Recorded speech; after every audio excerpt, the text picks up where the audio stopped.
Daniel अध्याय 8।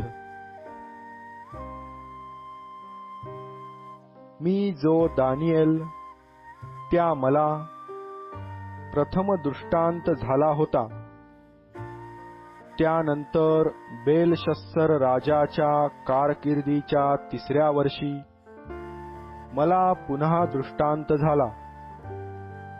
मी दृष्टांतात पाहिले तो मला असे दिसून आले की मी एलाम परगण्यातल्या शूशन राजवाड्यात आहे। आणखी मी दृष्टांतात पाहिले तो मी उलई नदीतीरी आहे। मी डोळे वर करून पाहिले तो मला नदीसमोर 2 शिंगांचा एक एडका दिसला। ती दोन्ही शिंगे मोठाली होती, त्यातले एक दुसऱ्याहून मोठे असून मागाहून निघाले होते। तो एडका पश्चिमेस, उत्तरेस व दक्षिणेस धडका मारित आहे असे मी पाहिले। कोणी पशु त्यासमोर उभा राहिना व त्याच्या तडाक्यातून एखाद्यास सोडावयाचे कोणास सामर्थ्य नव्हते। तो आपल्या मनास येई तसे करी, असा तो प्रबल झाला। मी विचार करीत होतो तो पहा, पश्चिम दिशेकडून एक बकरा सर्व पृथ्वी आक्रमून आला। येताना त्याने जमिनीस पाय लाविला नाही। त्या बकऱ्याच्या डोळ्यांच्या मधोमध एक ठळक शिंग होते। मी जो 2 शिंगांचा एडका नदीसमोर उभा राहिलेला पाहिला होता, त्याकडे तो बकरा गेला। त्याने आपले सर्व बळ खर्चून त्वेषाने त्याला धडक मारिली। मी पाहिले तो त्या एडक्याजवळ गेला व त्याने क्रोधाने खवळून त्या एडक्यास धडक मारिली व त्याची दोन्ही शिंगे मोडून टाकली। त्याच्या पुढे टिकाव धरण्याची त्या एडक्यास शक्ती नव्हती।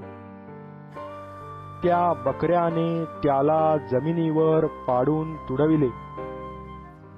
त्या एडक्याला त्याच्या हातातून सोडविण्याचे कोणाला सामर्थ्य नव्हते। तो बकरा अति प्रबल झाला। तो बलिष्ठ झाला असता त्याचे मोठे शिंग मोडले आणि त्याच्या ऐवजी त्याला 4 बाजूस 4 ठळक शिंगे फुटली। त्यातल्या एका शिंगातून एक लहान शिंग निघाले। त्याची दृष्टी दक्षिणेस, पूर्वेस व त्या वैभवी देशाकडे पराकाष्ठेची झाली। त्याची वृद्धी आकाशगणापर्यंत होऊन त्या गणांपैकी व त्या ताऱ्यांपैकी काहींना त्याने जमिनीवर पाडून तुडविले। एवढेच नव्हे तर त्या गणांच्या अधिपतीबरोबर तो स्पर्धा करू लागला।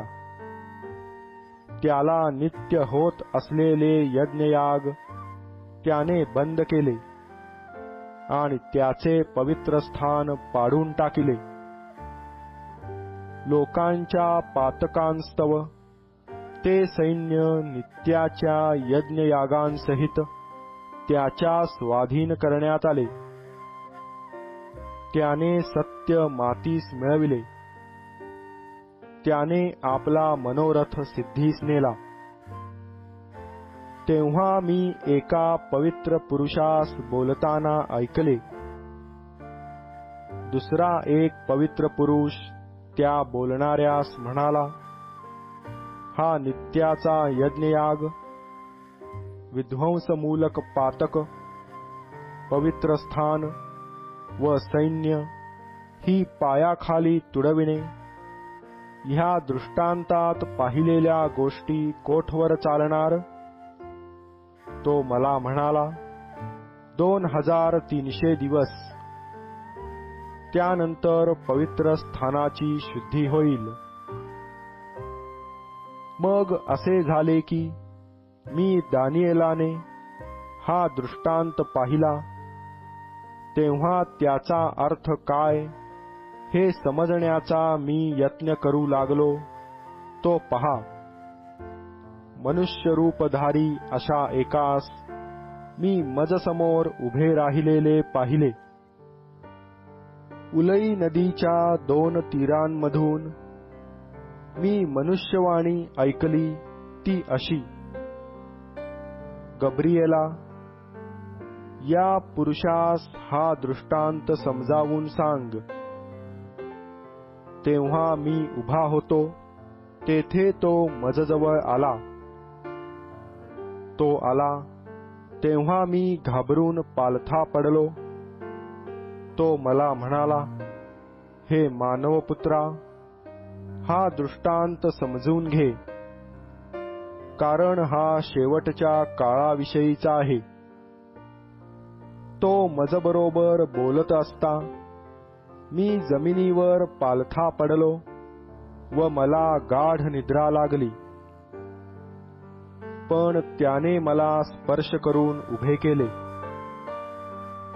तो म्हणाला, पहा, कोपाच्या शेवटल्या काळात काय होईल हे मी तुला सांगतो, कारण नेमिलेल्या अंत समया संबंधाने हा दृष्टांत आहे.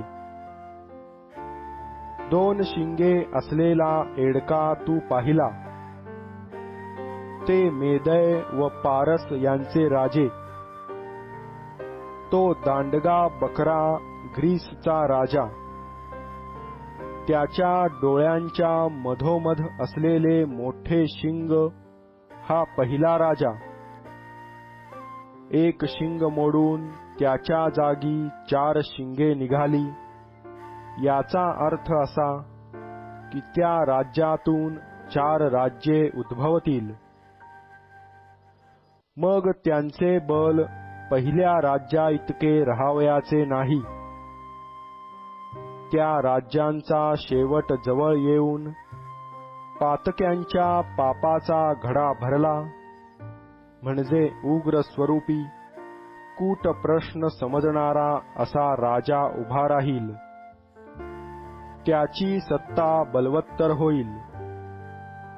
तथापि ती अशी त्याच्या स्वतःच्या पराक्रमाने होणार नाही. तो विलक्षण नाश करील. तो उत्कर्ष पावेल आणि आपला मनोरथ सिद्धीस नेईल. तो समर्थ व पवित्र लोकांचा नाश करील. तो आपल्या काव्याने आपल्या हातची कारस्थाने सिद्धीस नेईल.